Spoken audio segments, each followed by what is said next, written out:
வணக்கம். வீடு, மனை, நிலம் ஒருத்தருக்கு எப்போ ஜாதக ரீதியாக அமையும் அப்படின்னு பார்க்கும்போது, முதல்ல அவங்க ஜாதகத்துல 3 முக்கியமான பாவகங்கள் உண்டு.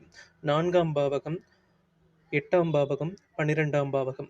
இந்த 3 முக்கியமான பாவகங்கள் தான் ஒருத்தருடைய ஜாதக அமைப்புல அவங்களுக்கு அமையக்கூடிய வீடு, மனை, நிலம், வாகனம் இது சம்மந்தப்பட்ட பிராப்தங்கள பற்றி விளக்கமா சொல்லும். எப்படின்னு பார்த்தீங்கன்னா, 4ஆம் இடம் அப்படிங்கிறது காலபுருஷ தத்துவத்தில கடகம் அப்படின்னு சொல்லக்கூடிய கடகராசியை குறிக்கக்கூடியதாகும். இந்த பாவகத்துல 9ஆம் அதிபதி பாக்யாதிபதி குரு போய் உச்சமாவாரு. இத நம்ம கனெக்ட்டா எடுக்கும்போது தான், ஒரு தனிப்பட்ட நபருடைய ஜாதகத்திலயும் அவருடைய 4ஆம் பாவகம் தான் அவருக்கு அமையக்கூடிய அசையா சொத்துக்கள், அசையும் சொத்துக்கள் அனைத்தையும் குறிப்பிடக்கூடிய பாவகம். 4ஆம் பாவகம் வலிமையா இருக்கும்போது மட்டும் தான் அவருக்கு அந்த பிராப்தத்தை அடையக்கூடிய, அனுபவிக்கக்கூடிய தன்மை என்பது கிடைக்குது.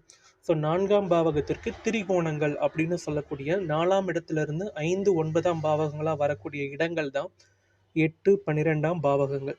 ஸோ இந்த 8, 12ஆம் பாவகங்களும் 4ஆம் பாவகத்தோடு தொடர்பு பெற்று லக்னாதிபதி வலுத்திருந்து சம்பந்தப்பட்ட கிரகங்களுடைய தசாபுக்தி நடைமுறையில வரும்போது ஜாதகருக்கு அந்த பிராப்தத்தை அனுபவிக்கக்கூடிய விஷயங்கள் சுப அமைப்புல கிடைக்குது. இதுல 6ஆம் பாவகம் கனெக்ட் ஆகும்போது தான் கடன் வாங்கி இது அமையக்கூடிய சூழல் ஏற்படுது. பொதுவாக சிலருக்கு ஒரு நிலம், வீடு, மனை இதெல்லாம் வாங்கும்போது அது காலத்துக்கும் நிலைச்சிருக்கக்கூடிய அமைப்பு ஏற்படும். அதுக்கு 2ஆம் பாவகம் வலிமையாக இருக்கணும். 2ஆம் பாவகம் சுபமாக இருக்கணும்.